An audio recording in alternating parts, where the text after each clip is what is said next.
આ પ્લાસ્ટિકની એક કોથળી છે અને તું એને આમ હવામાં તરતી રાખી શકો? લે.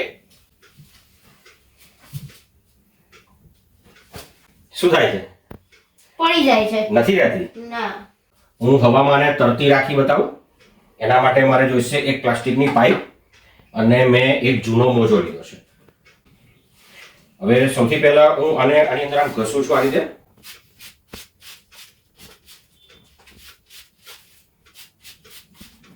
અને હવે આ મોજામાં હું આ પાઇપને ઘસું છું. અને ચાલો હું ટ્રાય કરી જોઉં છું.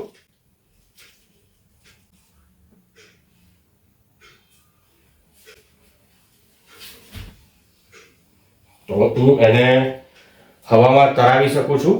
જુઓ.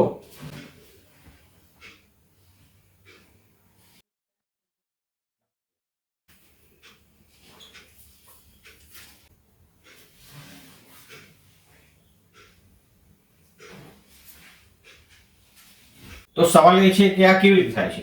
તો જ્યારે આ પોલિથીન બેગ અને પીવીસીની પાઇપને હું મોજા સાથે ઘસું છું તો આ બંને ઇલેક્ટ્રિકલી નેગેટિવ ચાર્જ થાય છે અને અપાકર્ષણના કારણે આ પાઇપથી આ પોલિથીનની બેગ દૂર જાય છે અને હવામાં તરતી રહે છે.